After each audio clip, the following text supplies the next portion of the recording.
পশ্চিমবঙ্গের রসগোল্লার GI tag পাওয়া নিয়ে বিস্তর ঝামেলা হয়েছে। সেই ঝামেলার পর পশ্চিমবঙ্গের 7টি উৎপাদন ইতিমধ্যেই জিআই ট্যাগ পেল। জিআই ট্যাগ অর্থাৎ জিওগ্রাফিক্যাল ইন্ডিকেশন ট্যাগ।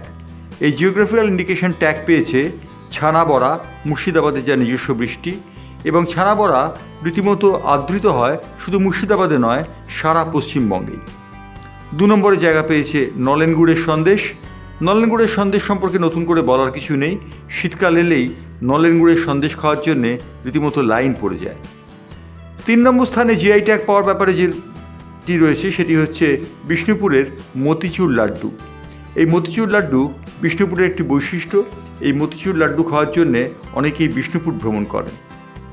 মালদার নিশিন্তা সিল্ক একটি জিআই ট্যাগ পেয়েছে, এবং জিআই ট্যাগ পেয়েছে রাঁধুনি পাগল চাল।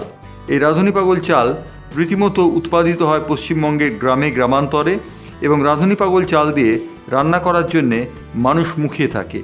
এই চালের ভাত নাকি অত্যন্ত সুস্বাদু হয় বলে বলা হচ্ছে। কামারপুকুরের সাদা বোঁদে একটি জিআই ট্যাগ পেয়েছে। সাদা বোঁদে কামারপুকুরের বৈশিষ্ট্য, এবং কেবলমাত্র কামারপুকুরে এই সাদা বোঁদে পাওয়া যায়।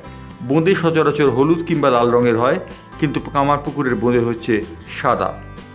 এছাড়া জিআই ট্যাগ পেয়েছে বারুইপুরের পেয়ারা। বারুইপুরের পেয়ারা জিআই ট্যাগ পাওয়ার কারণ হচ্ছে বারুইপুরে বিভিন্ন ফলের ফলন ঘটে, কিন্তু পেয়ারার মরশুমে যে পরিমাণে পেয়ারা পাওয়া যায় সেখানে, এবং বারুইপুরের পেয়ারা কাশির পেয়ারার মতোই সুস্বাদু হয় বলে তা জিআই ট্যাগ পেয়েছে। পশ্চিমবঙ্গের 7টি উপাদান জিআই ট্যাগ পেল। রসগোল্লা জিআই ট্যাগ পায় নিয়ে রীতিমতো ঝামেলা হয়েছে। ওড়িশা দাবি করেছে রসগোল্লা তাদের সৃষ্টি, পশ্চিমবঙ্গ বলেছে রসগোল্লা তাদের সৃষ্টি।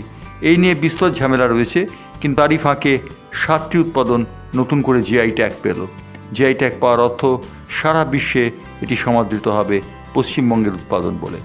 ব্যুরো রিপোর্ট, বাংলার পালস টিভি।